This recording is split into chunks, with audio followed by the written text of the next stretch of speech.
10 बजे से यह मतदान की प्रक्रिया शुरू हो जाएगी। तो आज का दिन राष्ट्र के लिहाज से बेहद महत्वपूर्ण रहने वाला है। देश के नए उपराष्ट्रपति के लिए आज निर्वाचन होगा और यह निर्वाचन प्रक्रिया सुबह 10 बजे से शाम 5 बजे तक संसद भवन में चलने वाली है।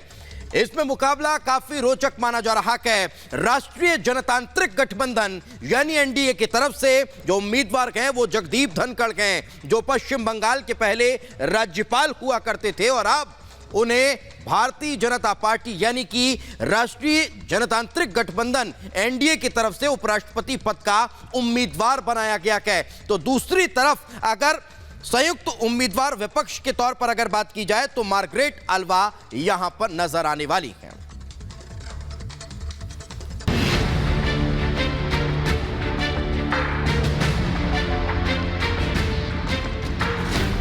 राष्ट्रपति चुनाव के बाद सबकी नजरें देश में उपराष्ट्रपति चुनाव पर टिकी हैं। उपराष्ट्रपति चुनाव के लिए आज सुबह संसद भवन में 10 बजे से शाम 5 बजे तक मतदान होगा। इसके तुरंत बाद मतगणना शुरू की जाएगी और देर शाम तक नतीजे भी घोषित कर दिए जाएंगे। अब सवाल ये है कि देश का अगला उपराष्ट्रपति कौन होगा, तो इसका अंदाजा लगाना जरा भी मुश्किल नहीं है। उपराष्ट्रपति चुनाव में जगदीप धनखड़ की जीत तय मानी जा रही है।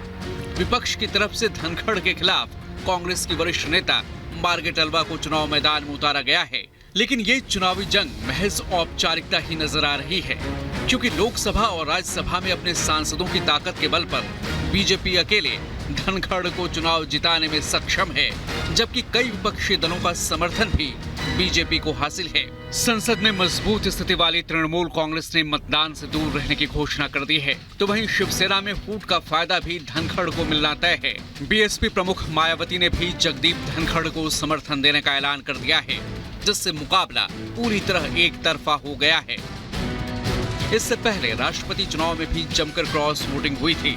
कई विपक्षी पार्टियों के सांसदों और विधायकों ने पार्टी लाइन तोड़कर एनडीए उम्मीदवार द्रौपदी मुर्मू का समर्थन किया था। अहम बात यह है कि विपक्ष की उपराष्ट्रपति उम्मीदवार मार्गरेट अल्वा खुद द्रौपदी मुर्मू का समर्थन करती नजर आई थी। उन्होंने कहा कि अगर उन्हें चुनाव में मतदान करने का हक होता तो वो मुर्मू को ही वोट देती।